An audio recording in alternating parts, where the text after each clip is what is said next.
In this lesson, we will learn the mass definitions most commonly used in mass and balance.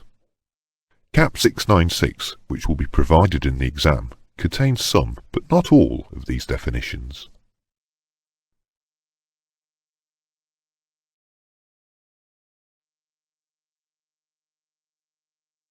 Let us look at basic empty mass.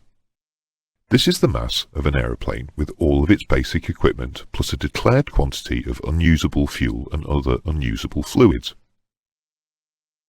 It includes engine lubricating oil and oil in auxiliary units.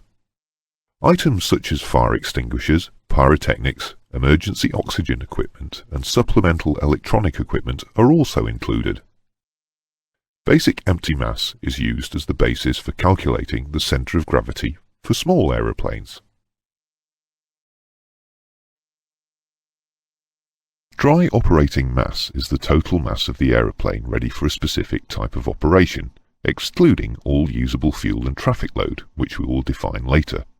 It consists of the basic empty mass plus the mass of the crew and their baggage, catering and removable passenger service equipment, potable water, and lavatory chemicals and food and beverage.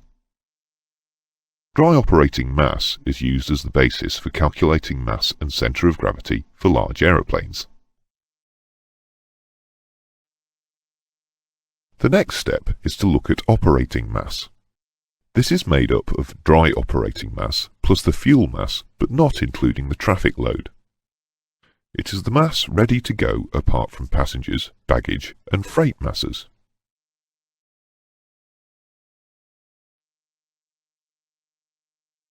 Having previously mentioned traffic load, we will now define it. Traffic load is composed of the total mass of passengers, baggage and freight.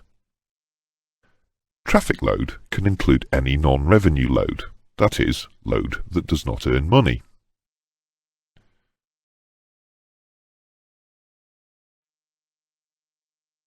Something that will be used later on in this course is useful load. Useful load is defined as the total mass of the passengers, baggage and cargo or freight, including any non-revenue load and usable fuel.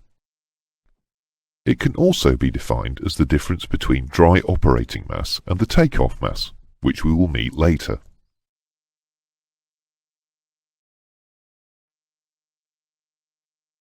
Continuing with definitions, we can look at zero fuel mass. It is the dry operating mass plus the traffic load, but excluding any fuel mass.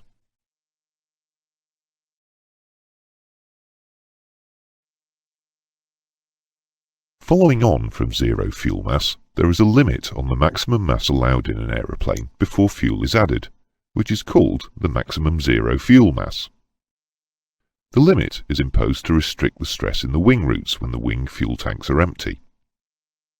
The maximum zero fuel mass is published in the aeroplane flight manual.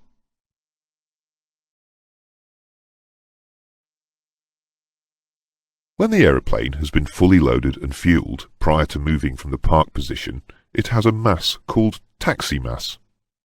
It is sometimes referred to as ramp mass.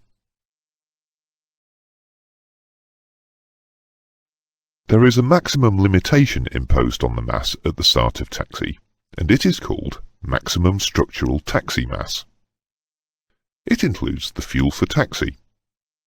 This limit is also published in the aeroplane flight manual.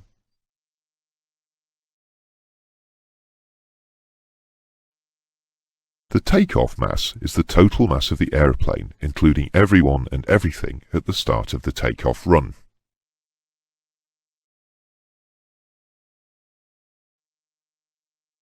The maximum structural takeoff mass is the maximum permissible total aeroplane mass at the start of the takeoff run.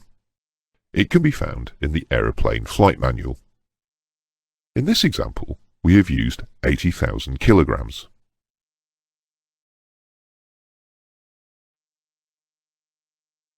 Prior to departure, the aeroplane performance is calculated, which is subject to departure airfield limitations.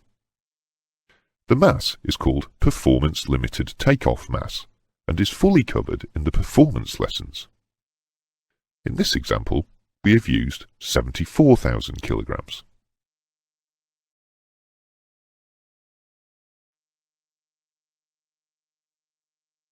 Taking the two previous limitations, structural and performance, the lower of the two will be the one we must use for takeoff.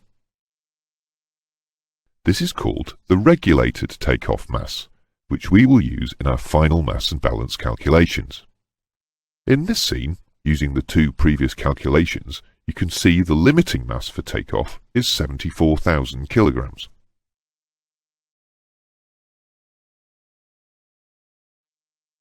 To conclude definitions, we will look at the three used to determine limiting landing mass. The first is maximum structural landing mass, which is the maximum permissible mass on landing under normal circumstances and will be the mass published in the aeroplane flight manual. In this example, we have used 40,000 kilograms.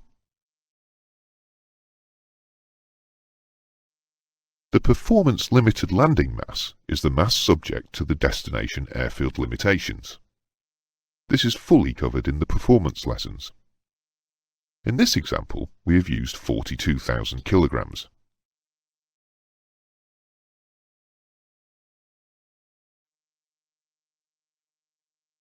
The regulated landing mass is the lowest of performance-limited and maximum structural landing mass. So in this case, the regulated landing mass is 40,000 kilograms.